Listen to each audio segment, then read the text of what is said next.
Recording? All right. Yeah. Yeah. Hey, you want to do the honors this week, Friday?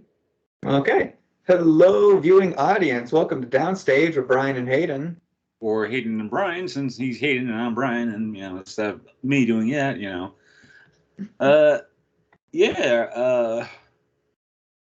So as we always do before we start talking about this week entertainment, we decided to talk about how all week as actors are, or in the acting world, I should say. Or just creatives, really. Creatives, creatives. I've been getting a lot more creativity going. Hayden probably explain a lot more better because I gotta make sure to know what I'm talking about before I speak. At least he knows what to speak about already with his creative work. Because I was there on Sunday. Yeah, he's talking about my scripted superhero series that I have been writing, and hopefully one day will get made. It could be a while, but one day it hopefully will happen. And one day, if that does get made, and that's probably got to be like one of the major links down below is to support Hayden's Indiegogo or what have you. Or Patreon or Kickstarter. Well, we do have a Patreon with me, so it actually does make sense. But I rarely use it because I still have no idea how to use Patreon. So, and the only thing I use Patreon is to actually support a couple of people, a couple of entertainment, a couple of wrestlers I know for their work. So nice. But yeah, on Sunday, as Hayden said, I was there reading his stuff for Kinetic, and then the following night, going into that night, I went to see a friend's show. Shout out to Abigail, who probably is watching this, I hope. She did a performance of a comedy performance, she was in a comedy show about basically what if fairy tales were kind of like set in the modern day, but still set in that fairy tale era of it being still kind of like a fairy tale. So it's sort of like both worlds. Yeah, best of both worlds. So it was both a parody, a homage, a satire of a lot of things, especially going into especially going into the show. And she was hilarious, of course. This was my first show of seeing her actually in that performance, and everything else was pretty good. Afterwards I went home, rested up for the night, because the following night, on Monday night, I went to see Ethan Hawke talking about a book of his that he actually wrote, that I actually do have. Oops. If you can see it. Yeah, hopefully you can see it. Hopefully you can all see it. It's called A Bright Way of Darkness. I know it's a little tongue-tied of words, but basically, in his own words, it was almost a autobiographical work that he started writing as a piece of fiction until he decided to really evolve it into a piece of fiction with like hints and pieces of his own life kind of like sprinkled in with the character.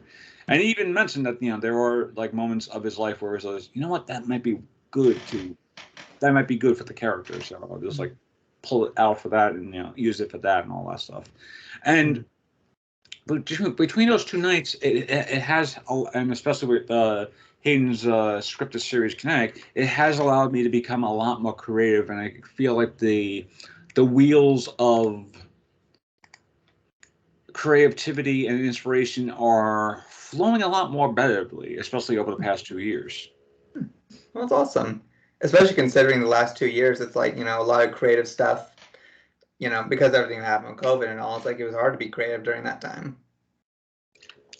So yeah, it's great that it's like everyone's creativeness is able to kind of like, come back.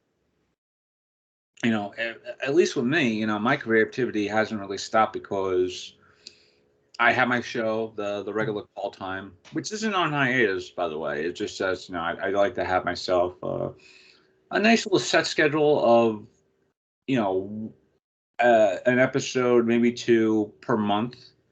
just to keep myself marginally not burned out. But over the time, it definitely is like kind of hard to keep up with a podcast. At least this is kind of like a bi-weekly, a weekly to bi-weekly podcast series where we just talk about stuff happening in the world of current events and entertainment, which goes into a great topic. The first current event, the domestic box office. So, Uncharted came out this past weekend and exceeded all expectations in terms of box office. It thought it was going to fail in terms of it's one, it's a Sony movie. Two, Sony movies have really not gone well in terms of original properties. So if it was like a Sony movie that was say like them trying to build a franchise, it will probably bomb or fail or whatnot. And then it's also a video game movie. The last time a video game movie that was really successful was Sonic the Hedgehog, but that was a light case because that happened right before COVID, and that was essentially like the last movie in theaters that was really successful. Mm-hmm. Now, will they also Sonic had one thing in its advantage, the cute animal factor, essentially. Yes. With Uncharted, and also Jim Carrey as Robotnik. Oh, and of course, yeah, that too. Spot on performance there. Yeah, but with Uncharted, the main thing that was going for it was Tom Holland and Mark Wahlberg. Holland is coming straight off of Spider-Man: No Way Home. I finally got it right. And not to mention, those two have been doing so much of the marketing. Literally, I'll watch a YouTube video and I'll see an ad for Uncharted, and it's just Tom Holland and Mark Wahlberg. Yeah. Having this chat, and it's they kind of have a little bit of chemistry, but not enough for these particular characters. Yeah, because it would make sense. Yeah, because Sully and Nathan are two peas in a pod. They're definitely Sully is one of my favorite characters in gaming because one of how cantankerous he is, but also of how hilarious he is at the same time. Because he'd be oh hell, kid, yeah, and then. All right, there's one of my favorite moments from Uncharted. It's from Uncharted 2 where Sully goes, "Enough of the frivolity, kid," and then Nathan just replies, "What does frivolity mean?" And that's their relationship perfectly. And I'm not saying that Tom Holland isn't a great Nathan. It's just that they kind of built him up almost oh man, he's cool, he's hip and all that stuff, especially in marketing. And then from what people have said over reviews, that he does he does nail down the mannerisms of Nathan Drake as being the very almost MacGyveristic kind of action hero of the Indiana Jones quality, where he just kind of makes up things on the go. Mm-hmm. And I think that's what another thing was marketing wise, it just didn't know how the movie was going to be because one, it did feel almost Tomb Raider-esque. And Tomb Raider-esque, what I mean by that, if you go by the not the original Tomb Raider with Angelina Jones, the new movie, the video game. Yeah, the new movie that just came out a few years ago. Oh right. I honestly totally forgot about that movie. I think a lot of people did. If I'm just just bringing this back up, but it didn't. It did bring that up, and then you have it down. You have Antonio Banderas as the lead villain. That's already a pull for okay. You gotta have Banderas as the lead villain. You gotta have Tom Holland as Nate Drake, Mark Wahlberg as Sully, and then but the problem is them saying that it's sort of it's an origin movie for Nate when there's already been an origin for Nate, and it was done spectacularly well in The Thief's End, and also Uncharted 3, where it's it does mix up if I ever wanted to play the origin of Nathan Drake, I would just play Uncharted 3. I'm blanking on the name. Is it Drake's Deception or is it? Yeah, I think it's Drake's Deception. Yeah, I think it is. Yeah. I might be wrong, but Uncharted 3, Drake's Deception. Please don't say I'm No, wrong. yeah, it's Drake's Deception because it was the first one that was Drake's Fortune. So yeah, the third one is Drake's Deception.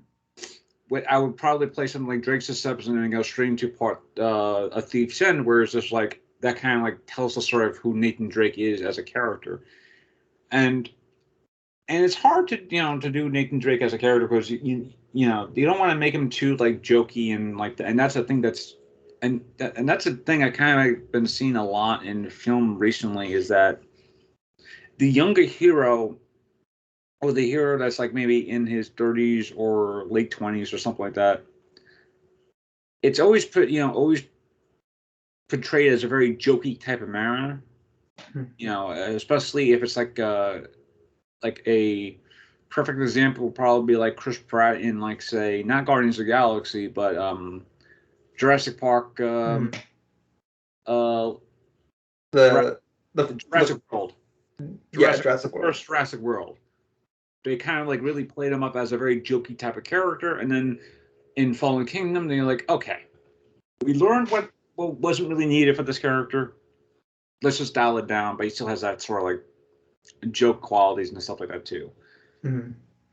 Which is also just kind of like that's just who he is too. Like you're not going to really be able to get a truly different kind of performance from Chris Pratt if you don't have something like that for Chris Pratt to do.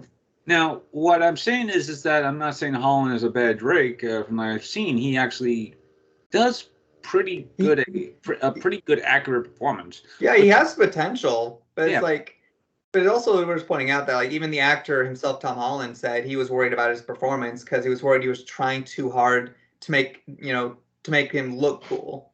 Yeah. And then and it's like it's one of those things where it's like it can show or like there is still this kind of stiffness to his character when it's like again we've seen the video games even a younger Nathan he still isn't he still kind of has that cockiness. Yeah, because that's just always inherently who he is. Yeah, he's even when situations are bad he's still like even though he's screaming oh crap. Yeah, like he still can find ways to be a smart ass in those situations. Yeah, and that's why we love him because not only is he a smart ass, but he's also like our smart ass because he kind of like he's also the everyman in a lot of sense. Exactly, and it's like he's essentially any of us if we would get thrown into those situations. Yeah, like he's responding the way any of us would honestly respond. Like in a perfect example of this was Army of Darkness, which I was just recently rewatching last night, and Bruce Campbell does a great example of Ash. When he's transported back in time, this is not really a spoiler because that's how the movie starts. He gets transported back in time to 1300 AD, and Bruce Campbell as Ash, he's a smart ass, but he's also like a very everyman quality character where he's just like, what the hell is going on? And he's just questioning about like, who are you? Who like? But the moment he sees these Deadites and stuff like that too, he's like, oh. No. It's like he's got to try and back himself out of it, and then he has to go and pull himself out of this pit and then show like, okay, now I've already dealt with these Deadites. Now how tell me how I get back home and stuff like that too. But with Tom Holland's Drake, I was like the more I saw in the previews, I was like, I really hope it doesn't play off like they're trying to make him look like more Spider-Man type of quips of like the MCU type of humor and stuff like that too. Whereas and of course, casting someone like Tom Holland coming up out of the heels with like the Spider-Man franchise for Marvel, and especially for Sony as well, definitely a lot more harder, especially to do a character like Nate and not think, they're just trying to make him like very, like almost like Peter Parker, but we're out, like all the geeky type of things about it. Yeah, but from what I've seen, Peter Parker is Indiana Jones, basically. Yeah, but from what I've seen, it's definitely accurate for the most part, especially from what I've seen of Drake. I mean, of Holland as Drake.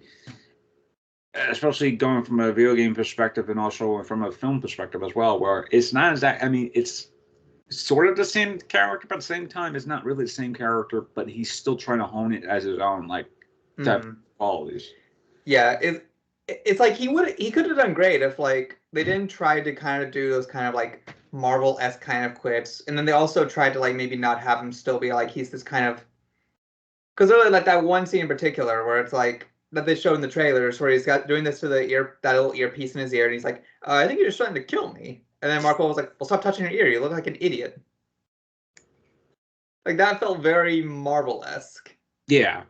Because if this was Nathan, he would just be like he'd be very casual about it. He wouldn't be doing this. He'd be like, well, he just threatened to kill me.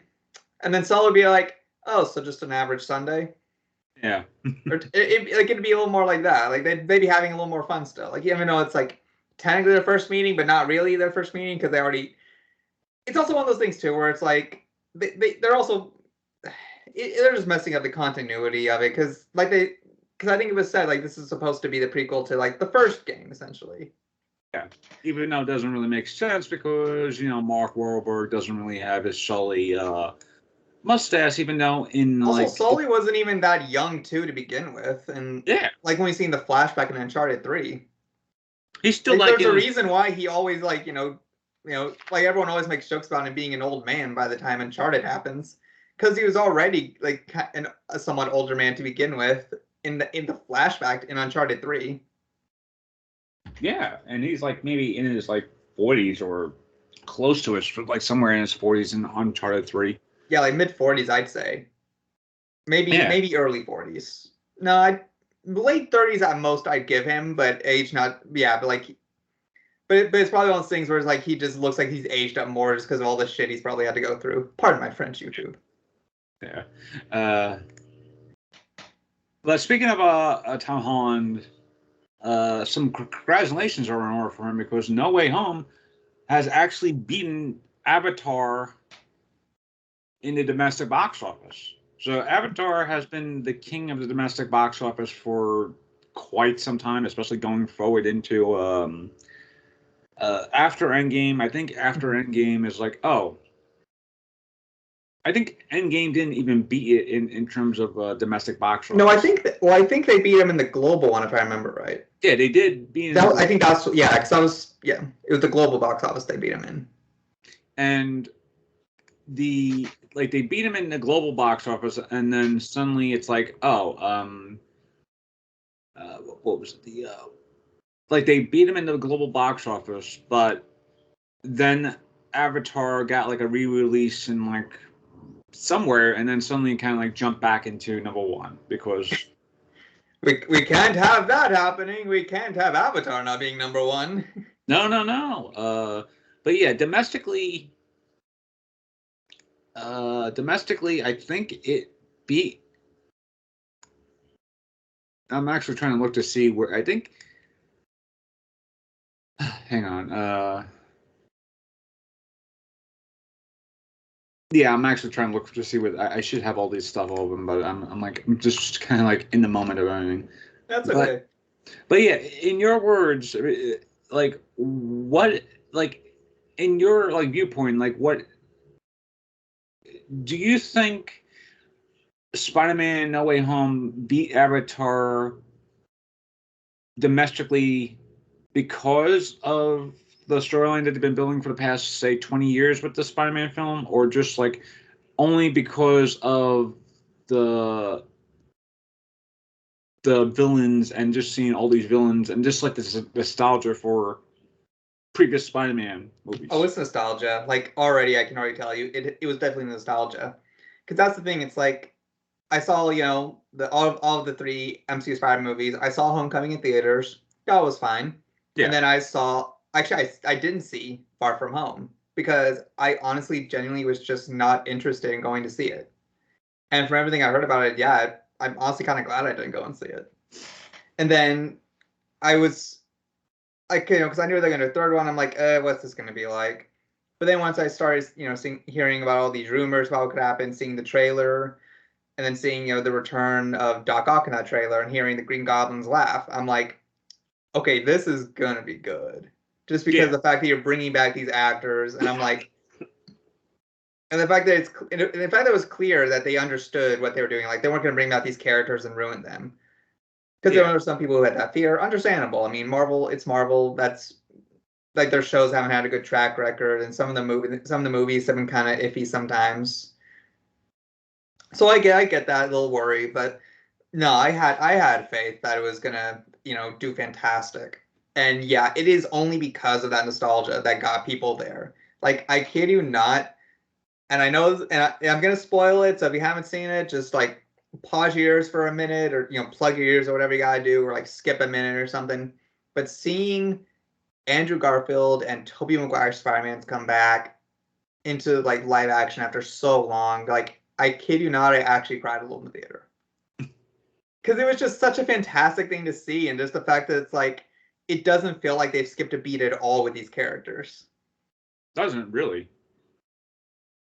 So yeah, it is absolutely that nostalgia factor. It is absolutely the fact that it's like people wanted to see these characters from those past Spider-Man movies come back again. So yeah, that's definitely why it won out in that box office for sure. Yeah, and domestically, I mean, it's also a culmination of people wanting to go back to see movies and stuff like that too, especially after almost 2 years worth of movies just not being shown in theaters and stuff like that too. And you got people wanting to go see a movie that they've been clamoring for like, I guess, in like the moment, I guess, like maybe for the past several years of when they started doing the whole, that'd be fun if we did a multiverse thing, and there's like all these, my Spider-Man, teams with yours or something like that, and then yeah, and they already tested the waters with Into the Spider-Verse, and look how fantastic that movie did too. Like, it was already proven that that multiverse works. All you gotta do is do it right and not screw it up, and yeah, it can work perfectly. Oh, definitely, and of course, DC is probably going to be testing those waters. Well, they already did those waters. Yeah, because like what they said, they've been going in the direction of like they're going to be doing kind of more separate things essentially. Yeah. Like the Flash coming out later this year, I think. That's going to be their version of like the multiverse of the multiverse event of the Flash, essentially creating all the going. That's basically their multiverse of madness, essentially. Yeah. And then you have, Doctor Strange and his multiverse of madness.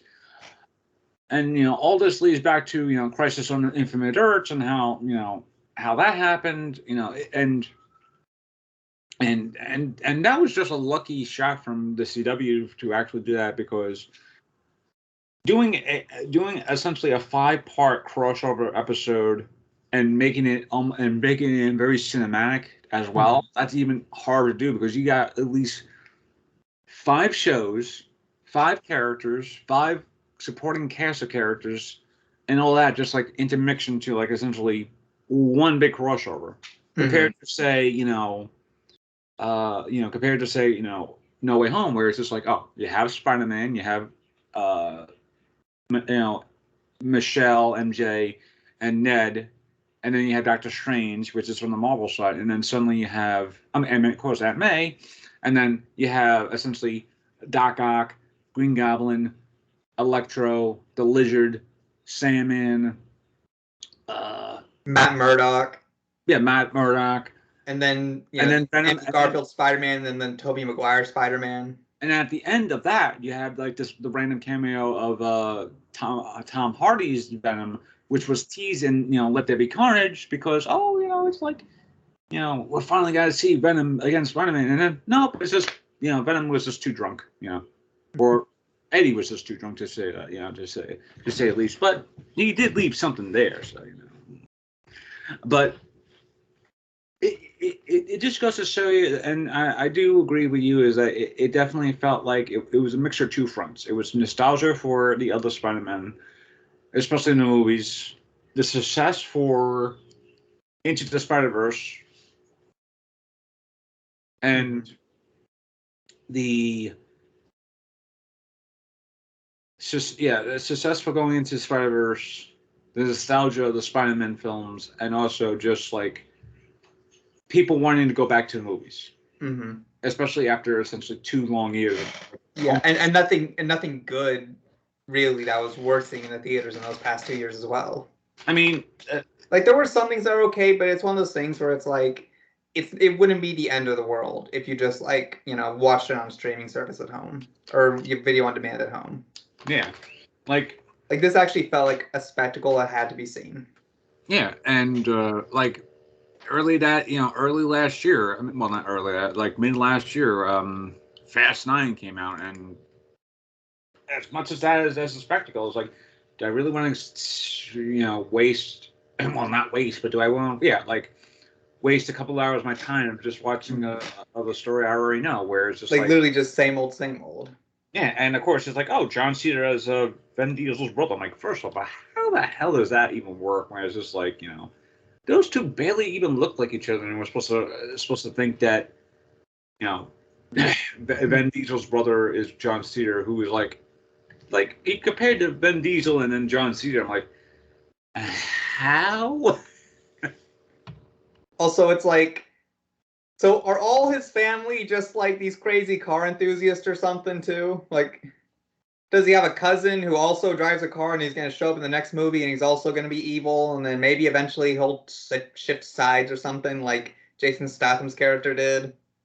Or is he going to have like that, overbearing stepfather who disappeared from the picture one day and suddenly he's back and now he's the villain for Fast 11?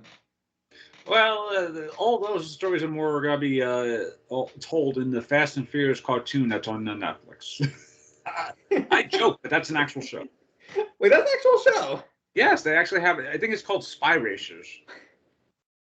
Fast and Furious Spy Racers. And it's just based, and it is about Dom helping his cousin or nephew or whatnot in the underground racing thing while being a spy. I have no idea. I was like, it's basically the idea. It's like, who cares about the story? You're here for cars. Yes, exactly. So, yeah, and of course, the biggest question of all: will No Way Home still hold its top spot in not only in the top 5 of the box office, but the top 10 of the box office the moment the vigilante from Gotham enters the picture? And I know you have thoughts on that. Oh yeah. All right, so let's. Okay, been waiting for this one for a while now. And then there's this one whole scene that says "Teen Redacted." Cut for time. Cut for time. But yeah, seriously. So I think the Batman is going to do great at the box office. I don't doubt it for a second, for a bunch of reasons. The marketing of this film has been phenomenal. The cast is spectacular. The way they've also strategically released like small clips of it really give you just the right amount of teasing. That weird phrasing, I know, but it gives you the right amount of what to expect from this film. Like they show a little bit more of that fight scene between Batman and Catwoman, like we've already basically seen in the trailers, and it spectacularly shows what good cinema is. Like just from that alone, it's like this is how you do a good fight scene and how you show your characters in that fight scene. And it's like they also like. Sorry, I gotta try now channel my thoughts into one train instead of going on multiple trains. Yeah, so that would help. So yeah. So also the fact that there was a film review embargo that's still in place until the 28th, which is fine because I know there have been some people saying, well, that's just like, one day before the movie technically comes out. The movie technically doesn't come out on the next day on March 1st. That's actually a fan screening that's going to happen. So technically the movie isn't officially released. It's technically a fan screening. But I think some theaters have also kind of mixed up this, and they thought, oh, maybe that's actually when it is releasing, so we're just going to go ahead and put more, release dates here. I think the Batman is going to do good through word of mouth. Yeah. Because this is also something that it's like this hype for this movie has been fantastic. Like this hype has been just as much up there, honestly, as Spider-Man. Yeah. And I think it's going to do a good job with its opening box office. I would say it'll definitely be somewhere in the top 10, probably top 5. Maybe, honestly, definitely top 5 if I have to make a prediction, given what's out now and what's been out so far. Yeah. That I think it's possible it will go into the top 5 for sure. Now, will it? I don't think it's gonna dethrone Spider-Man. I don't think that. And as much as I love Batman, I also do love Spider-Man too, or Spider-Man as well, I should say. So, but also just looking at these movies as they are. Batman looks great as a detective movie, but and also it looks great from a visual and filmmaking standpoint as well, because it just doesn't like any, because it's not relying so much on CGI the way that a lot of the Marvel movies do. But of course, it's like we talked about before, what that Spider-Man movie had in its corner to really uplift and benefit it so much was the nostalgia factor. Yeah. But it's not something you can really apply to this same movie per se. Yeah, because it's basically a whole new movie, a whole new cast of Batman characters. The only nostalgic that they could probably be going for is maybe a little bit of how. Actually, there is one nostalgia thing. Batman saying the line, "I'm vengeance." Well, yeah, and because that's reminiscent of from Batman the animated series, when Batman goes, "I am vengeance, I am the night, I am Batman." Yeah, and the nostalgia factor of Catwoman and Penguin being in the same movie. Mm-hmm. And also having the Riddler actually being the Riddler and not like Jim Carrey's version. Yeah, and that and of course, all that really does.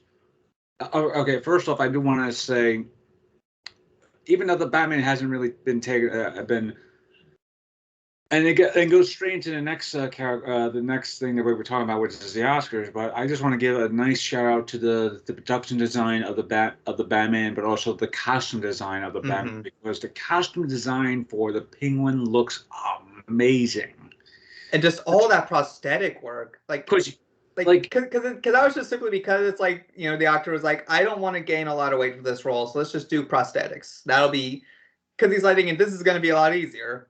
Yeah. I mean, I don't know if he was still thinking that when he's like sitting in the chair every time they have to shoot a penguin scene, he has to sit there for a couple hours while I put the prosthetics on, and then go back there and they have to take it off. But it looks fantastic.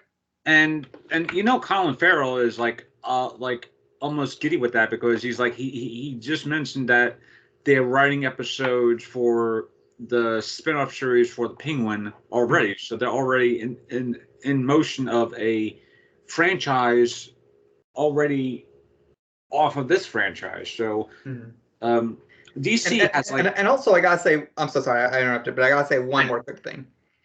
So also, the fact that they're even doing a fan screening alone, that shows how much faith they have, that Warner Brothers has in this movie. Especially because Warner Brothers didn't have a lot of faith, because there were some reports many months ago, where Warner Brothers was honestly concerned about the movie, even though Matt Reeves was like, no, this is going to be fantastic. And it's like, you look at test screens and people are like, this is fantastic. So yeah, the fact that they are doing fan screening, because I have not seen any other kind of superhero movie that has ever gotten a fan screening before the official release date of a movie.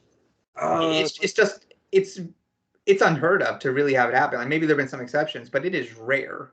Yeah, like the last time I remember that was probably maybe Deadpool, and I happened to see Deadpool like maybe a few days before it actually opened up, because there was a fan screening in Manhattan, and it was it was literally like a few days before it actually officially opened. It was I basically got a chance to see Deadpool before it happens. I mean, and of course, and how fantastic did that movie do? Yeah, and of course, fan screenings or preview screenings, that's nothing new. That's they've been doing that for years on end. But what also should be stated about this fan screening was that tickets for it sold out within 24 hours of them not even announcing the release too. It just, they kind of leaked this release that they were going to be selling tickets for it. I just stumbled onto it when I was following, ironically enough, a Batman fan account on Instagram. So then I looked into it, I saw it was real, and I just I grabbed my ticket as soon as I could. And I was literally going to do the same thing, but then I realized, that'll be too hard to do. It's even if I do a fan screening, that'll be even more hard to do, because chances are they probably wouldn't have. I probably won't be able to have time to get to that. Mhm. And speaking of time, it actually goes into a great segue into present all 23. And that's, I mean, hashtag present all 23. So the Oscars are back in the news today, and for whatever reason they decided to do, they decided to cut out 8 categories in the actual award show. And the categories that they are they doing, out of the 8 categories they decided to do, they decided to cut out documentary short, live action short, animation short, sound, production design, hair and makeup, original score, and film editing. At least 3 of those ones are very important. Film Mhm. editing, original score, and sound. The others I can understand because, documentary short, hair and makeup, all the other sorts. Production, I mean, oh, wait, I'm sorry. 4 of those, production design, film editing, sound, original score, easily very important categories. Because production design, film editing, and sound design, and original score, those really make the movies. Mhm. I can understand them, doing hair and makeup. I mean, makeup and hairstyling. I'm sorry, documentary short, animation short, and live action short, all on the pre-show, right? Or Mhm. even before they do it. But the 4, like, it, it just boggles the mind. It's like, oh, they'll take away 8 of those rewards for a more time efficient award show when you know that Carly not gonna do it on time, because all these award shows never go on time. Uh, if it is on time, it's amazing because they had no host or anything, and Mhm. and I think that one of the reasons why people are more pissed off about this is because they have 3 hosts. They have Wanda Sykes, who is an excellent comedian, Regina Hall, fantastic actress, and even fantastic? That's a new word. Fantastic actress, and even oh my God, I'm mixing up words today. That's okay. Fantastic actress and amazing comedian, and Amy Schumer. You know, Mhm. less about her, better. But yeah, you have essentially 3 hosts, and then you're kind of like using the example of, oh, we're just gotta try and make it more time efficient, and all that stuff. When we all know that live award shows or live shows in general, they can never go on without a hitch. Mhm. There's Like, always something that happens. yeah, we're both in theater. We Yeah. both know how live theater works. Oh, yeah. Like But there's always going to be some flub, like that notorious flub, like when I think Jimmy Kimmel was hosting, where they announced the wrong movie to yeah, winning Best Picture, and then they're trying to like cover up, like not cover up, but really, but like they're trying to figure out how this happened and all, and it's like and the reasons they give are just kind of, I don't know, just weird. yeah, it definitely feels like the Oscars are trying to save their ass because, oh, these are just like, to them, less important categories for everything else. Where it's just like, Mm-hmm. Yeah, it's like they're so desperately trying to save their ratings because the ratings have just consistently been going down for the Oscars, for really award shows in general, I think, for just a long time, because it's like it's just been one of those constant things where it's like, I think we talked about this before the last time when we were talking about the Oscar stuff, where it's like we are all watching because we are just hoping somehow that those who actually deserve to get those Oscars actually get them. And then, of course, our disappointment when the inevitable happens where they don't. And it yeah, always goes to the same predictable person, the same predictable movie, the same predictable category. yeah, and I think a lot of it what has been because of what you just said before. They're trying to appeal to a more broader audience, and the problem is no one has really been watching the Oscars Mm-hmm.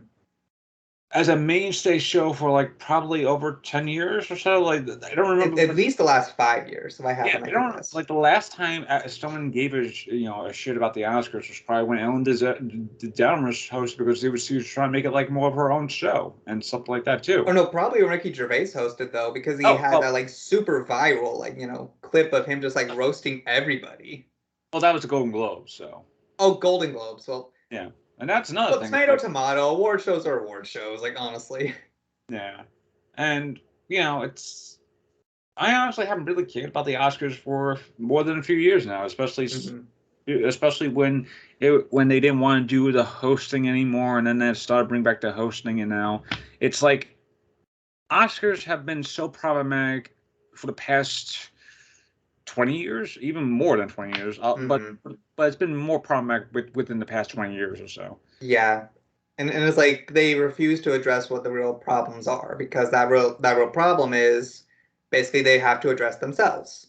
Yeah. And they don't want to do that because that's uncomfortable. And there's a reason why around Oscar season, especially around the Oscar time when you're watching it, is the hashtag Oscars so white, because a lot of the problems have been because of diversity problems and stuff like that too. And I remember literally, I think I made this joke to you. It's like, all right, and our Oscar choices are this actor who actually is talented and knows what they're doing, or this blank piece of copy paper. And the award goes to the blank white piece of copy paper. Yes, because bland and boring are apparently Oscar mainstays and whatnot. And it's weird because, and I've actually had this thought yesterday where it's just like, I'm just glad I'm not in the Hollywood business of in the Hollywood business where it's just like I'm in this like zone of wanting to making movies and getting awards and all stuff like that too. If I want to get awards, I actually go to independent award shows where they actually do feel a lot more mainstay of it's like they actually do care about a lot more of the awards, but also just a lot more of the film and TV in general. Whereas it's like they actually give to actors who actually feel like they should have gotten Oscars for this performance. But it feels like there's more heart in that than a lot of these mainstream award shows. And of course, I won't be surprised if 10 years from now, I could be hosting the Oscars or something like that, and someone would be like, "Oh, look at this! Look at this vile crap of Brian Davis, dissing on the Oscars. He should not host the Oscars." I'm like, well, one, I've already signed the contract, so if they, I already signed the contract. Two, if they don't put me on as a host, that's a breach of contract, and I have to sue them and all that stuff. So I'm like, yeah, it's a whole different thing. I would have to call in my lawyer from Hell's Kitchen. So I'm like, I'm sorry, that's an easy joke for me. Hey, he is a very good lawyer. I know, but still, it's the idea of the Oscars really not focusing on like what these exact problems are, and it's sort of like, in a very gross example, it's like dealing with boil, oh yeah, dealing with a boil breaks and you try boil all that stuff breaks and okay, so the boil broke, okay, I'm good, so I'll just clean it off, nothing wrong, and then 5 days later it boils again or something. It's like. For some reason, I thought you were talking about Boyle from Brooklyn Nine-Nine, and I'm like, this can still apply, though, in a way. Yes, it does. Actually, yes, Boyle from Brooklyn Nine-Nine could have the same problems. Like, again, Boyle could literally have the worst luck, and then we'll just be like, and that's another great thing.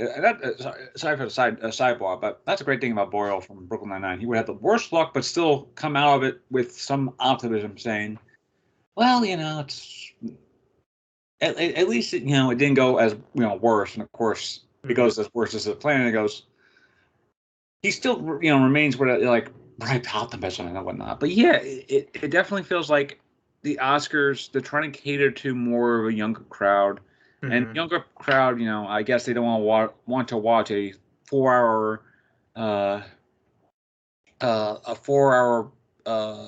I don't want to say it, but if I say it, I might get censored by YouTube. But a 4 hour, what-a-thon for themselves in Hollywood.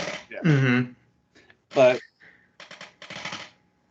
yeah, it definitely feels like the Oscars or the Academy really even if they want to be progressive and stuff and whatnot, they don't want to like bite the bullet and actually be progressive. Yeah, it's like they want to do. It's like also like you can compare the same thing to what happens so much in so many TV shows and movies. Like we were talking about last week with like that prequel Lord of the Rings shows. It's like they basically want to do just the bare minimum to make it seem like they actually care when they actually really don't. And people somehow have allowed themselves to be fooled and just eat this up. Because it's like that's the thing. It's like we've just grown accustomed to the fact that the bare minimum is probably all we're ever gonna get. Yeah. And that's unfortunate. That's sad, but then it's like this is just sadly the world we happen to be in when it comes to this kind of stuff. And it's like, and then people get upset. It was like, why are you complaining about them doing this all? It's like, well, I'm complaining about them doing the bare minimum. I think they should have gone further, but they won't. And it's like, why do you have a problem with that? When if anything, I am agreeing with you. Yeah. I think they should be doing more, but they aren't, and they shouldn't be praised just because they're doing the bare minimum. They should be like they should be actually scolded because you were able to do the bare minimum when we all know you could have gone more, you could have gone further, but didn't because you didn't want to. Yeah, and of course, people who don't want to watch award shows, they watch it for the funny jokes and whatnot, or the funny comedy sketches and all that stuff, especially the opening of like 10 minutes of an Oscars thing or Golden Globes or the Emmys, where it's like they have fantastic sketches that deals with the type of things. And whoever's writing that Oscar opening thing is like they're gonna probably make fun of they're gonna probably make fun of a lot of things, and somehow it'll just come across as being either awkward or just like awkward funny, where it's just like I should not be laughing at this. Cringe, fine. Cringe, okay. Be awkward. It'd be like essentially cringe and then become awkward, and then both cringy and awkward. Yeah. All right, but but I'm in the camp of them presenting all 23 awards because why should 8 awards be subjective to a and not only that, they're doing it right before the actual award show. So even when they were coming into the, even as people are coming into the theater to sit down, they'll probably already be okay. This and the award goes to blah blah blah blah blah, and it's like you think you've shown up on time. It's like, okay, I made the effort. I'm actually here on time. I'm gonna watch this from the beginning. Wait, why are we in the middle of this? What's going on? Yes, exactly. It's like you have all these people going into the award show, and then suddenly it's like, oh, they're already doing an award show before the award show, which it doesn't even make sense because it's like, like I said before, I'm just glad I'm not in the Hollywood business of just being a business maker or stuff like that too. But if I was one of those people who's like nominated for something, I just still wouldn't show up. I'd be like, I don't care. Like Eminem, like literally Eminem famously did not show up for I think it was 8 Mile or something like that, and then it's like he literally did not show up for for winning an award for 8 Mile, or maybe it was another I think it was for 8 Mile, and then suddenly it's like 3 years ago they did the whole thing where he actually finally showed up, and it was like it was a big moment for that, and then yeah, it's like your work will speak a whole hell of a lot more than some trophy will. Yeah, and of course, some actors have not famously, gone to the awards. Marlon Brando famously had an indigenous woman be awarded to him, or be awarded in his honor, and then she went on a speech of something I believe either she or him or he wrote, and it was basically about how indigenous people were being saw off the land because of of big business and stuff like that too, man. And of course, and to wrap this up, yeah, staying home from awards show, that's nothing new. It's like a lot of actors have probably will stay home because of the notion of and here's another thing. Apparently, they're not going to be doing COVID COVID vaccination requirement. If you aren't unvaccinated, you could come in, and that's only because of a lot of people who are going to be on the show who are very anti-vax, and they need them to come on the show and actually perform, which is some bullshit, but Yeah, that is so much BS. But speaking of things that's even more BS, but maybe on a lighter side of BS is a pay raise. So a couple weeks ago, or was it last week? I forgot. But yeah, I think it was last week. Futurama was announced to be brought back by Hulu, a full season.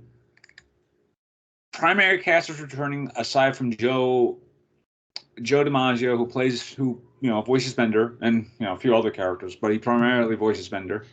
And a lot of people were wondering about where's Joe? Why is he not come back as Bender? Is Bender gonna be on the show? He might be on the show. He just might be like a very like one of those type of things. It's just like he's there in the back, he's there in the foreground, but it's like, Bender, where's your voice? And Bender goes speaking. It's like, Bender's voice has no voice box. We're trying to get that all sorted out. So. Or it's like he'll just be like he'll just be like shut down in the corner and like probably like, hey, what's wrong with Bender? And the press will be like, oh, we've had problems with Bender recently. We can't really fix him, so I use him as a lawn piece. Which would be a professional thing to do. Yeah. But yeah, now pay raises, and according to rumors or anything else, because DiMaggio hasn't really said why he's not officially not returning. But rumors have stated that the reason why he isn't returning is because he wants a full pay raise for the entire cast. And that has happened previously with The Simpsons. Mm-hmm. Ironically enough, another Matt Groening show. And The Simpsons cast was really almost about to leave the show when, Fox decided, okay, well, up their pay raise for another, what was that, I think, $200,000 or something like that to their actual pay amount or something to that effect. So they ended up essentially, getting a nice little pay raise because of the Simpsons are still on. They're still doing the episodes and stuff like that too. So it's like, of course, it worked out in the end. But with Bender, Bender is a very memorable character because of DiMaggio's way of doing the character. Exactly. The same thing with Katie Seagal as Leela or Billy West as Fry. It's like you cannot... or whoever, or the guy who voices the professor, unless that's the same person. It is Billy West. Exactly. Yeah. Phil Lamar is amazing as Hermes, and and of course we can't forget wow, I'm already blanking on his name. The crab guy. I think that's Jamal. I think that might be Billy West again. Exactly. It's like so many iconic voices, and it's like you take away one of them, it's like then it's like the whole formula of the show is just changed essentially. Yeah, and I could easily see them making fun of that. Like what you just said before. Why is Bender not talking? And the professor's like, oh well, I decided, I put him as a lawn space or something like that. I could legitimately see them actually doing that in the show, where it's just like every Bender's in the show, but he's in the background of the show, just as R2-D2, just shut down. And then at the end of the season, he's just like, I'm back, baby.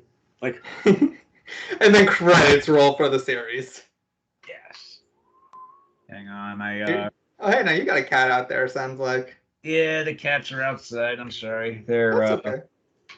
They're a little couple of alley cats that hang around the house. So the one is looking for the mate or crying out for the mate. It's annoying, especially if it's 3:00 in the morning and I'm about to go to sleep or I'm in the process of sleeping and all I just hear is. It's annoying, but yeah. It'd be also be funny too. The professor's like, oh, I took his batteries out so I could charge my coffee maker. Again, which will be a professional thing to do. But But yeah, pay rates, especially for actors, that's been also because like the show's been off the air for so long too that I feel like you kind of would have to do that to like really, you know. Especially going forward with it being on Hulu and like Hulu. I'm not sure how well the new Animaniacs are, but because I only watched like maybe 2 episodes of the new Animaniacs and I stopped watching because it felt like very, very weird to watch the new Animaniacs with like new animation. Mm-hmm.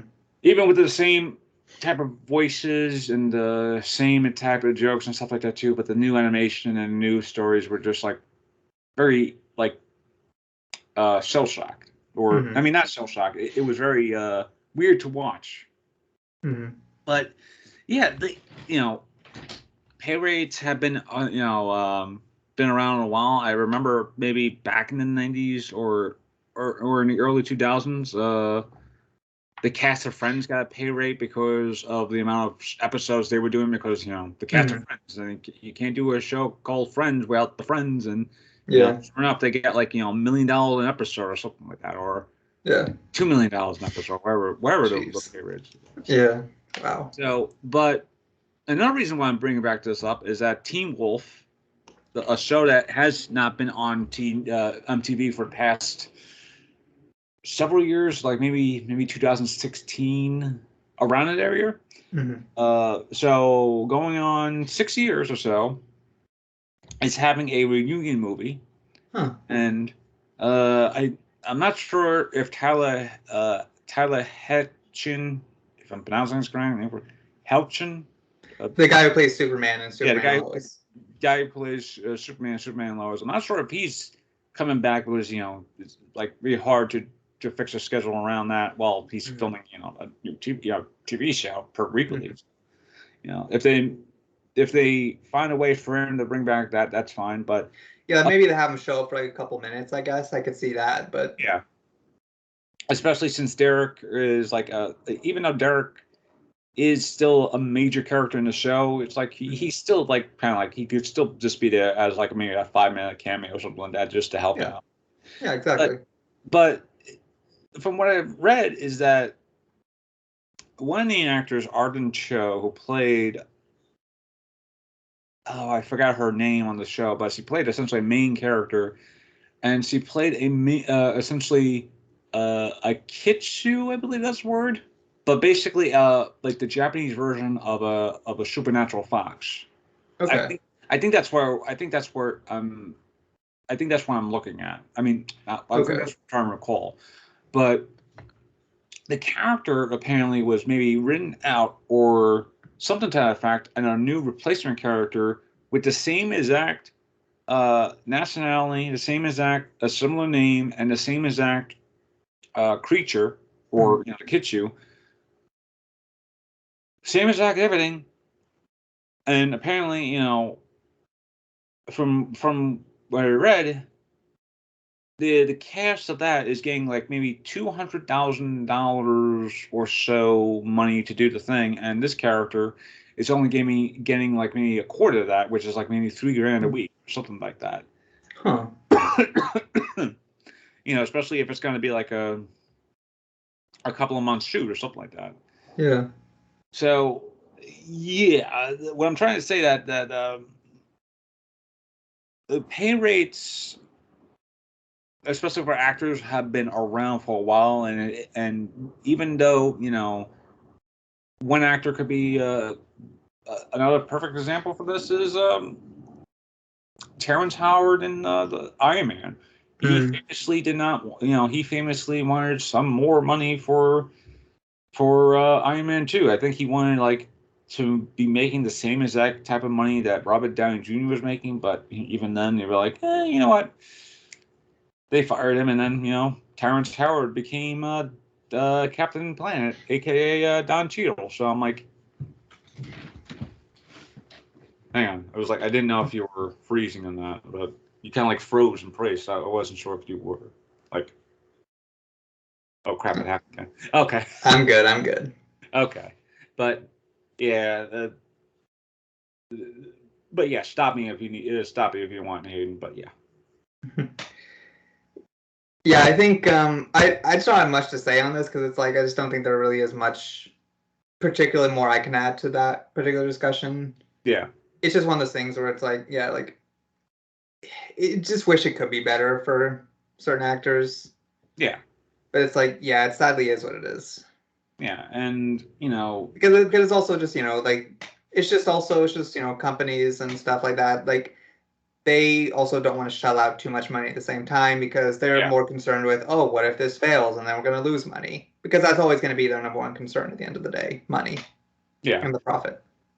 Now, in the terms of pay rates and actors, they definitely do need to have more actors being paid a lot more, especially if they are, especially if this is a reunion movie. You know, it's a reunion movie. It may actually become successful enough for people to actually like, oh, 2 million people or 5 million people watched this reunion movie. You know. Yeah, like if you get enough people watching it, it could be something that could actually motivate them to like do a reboot essentially, which would be interesting. But like it's like, yeah, who knows? It's like, just like, but yeah, it's like, I don't know. Yeah, it's weird. It's like every so often when a show comes back, especially if it's like a reboot or like a reboot or a reunion movie or something like that. Mm-hmm. There's always got to be some downside of it, especially going forward. Whereas like a perfect example would probably be you and Dexter, where it was like you were so jazzed about Dexter, and then suddenly as the end of the episode, at the end of the series was like it was just like you were just so downtrodden about Dexter because of how mishandled the last couple of episodes were, or the last episode. Yeah, it was just that last one episode in particular. Yeah, because everything else was going good. Like, I don't even know what happened. It feels like it kind of fell into that kind of Game of Thrones trap where they just wanted to be done with it. Yeah, and they were like, because like the first two episodes of the final season of Game of Thrones, those were good. They felt like what Game of Thrones was. Yeah, so that was, they felt like they were kind of getting back on course. And then the last four episodes, and it's like, wow, you guys really just don't care at all anymore, do you? yeah, You just want to be done with this. Like, which also the creators of it, or not the creators, the writers, I guess the main writers, whoever they were, literally said, it's like, yeah, we basically just want to be done with this so we can move on to our Netflix project we had in the works. So and I feel like that was a lot of the case here with Dexter. Like Clyde Phillips, just like it felt like he just wanted just to be so done with Dexter in that last episode, and which is so disappointing. And with Dexter, it's hard to write a character like that, especially if it's like a mini series or stuff like that too, where it's just like you have to have. Also, the fact that the guy wants to do another, like the guy even said, like, Clyde Phillips even like, hey, maybe we'll do another season, but we'll just put the focus on Dexter's son Harrison now. Which also, that's gonna fail miserably. Like, I'm sorry, but that kid cannot lead a show. For supporting, he's perfect. I just don't see him leading a show like that. Yeah, Dexter is Dexter because of Michael C. Hall's Dexter, but like literally, he is the reason people watch that show. His performance, his acting, what he brings to it, that is what made people want to watch that show in the first place. And a good way to actually wrap this up is what brings back to my original point is that people love Futurama for the cast itself, and people loved watching Teen Wolf for the cast itself. So when there's a cast member severely missing, will that still be at fault, or will it, will the world, like what you said about the Batman before, was like, will word of mouth help the show or reboot along? Whereas it's like, okay, people actually like the show, So yeah, that was a great way to end the episode, and now, full disclosure, there's no episode next week. We're kind of like, hopefully I'll be filming a couple of episodes of Call Time, so you can expect that coming soon again, hopefully. Hayden has a couple of stuff happening in his life, so he can't really film that stuff, He has to help his family go see the Batman twice in 1 week, so. Oh, yeah. Which is gotta be amazing on your body too. Is like you gotta be seeing a 3-hour movie. It's like trying not to drink that much soda, and then trying to eat all that popcorn, and then suddenly like, oh crap, I gotta use the bathroom, and then suddenly you go to miss the thing. I'm like, oh damn it, what did I miss? I mean, I did it for Endgame, so I can easily do it again. I literally, all I need is that motivation. And also I just kind of plan out when I eat and, consume liquid before I see it to make sure I do it just the right amount of time. Yeah. That way I'm not spending my time in the theater just running to the restroom. Also, fasting, it can really be a thing of beauty sometimes. And of course, I'm going to hope to see if I can see the Batman hopefully next week as well. So yeah, next week is going to be like a little busy week for both of us. He has his personal stuff happening with his, his personal stuff. He has the Batman. I have my call time stuff that I'm going to try and go back to.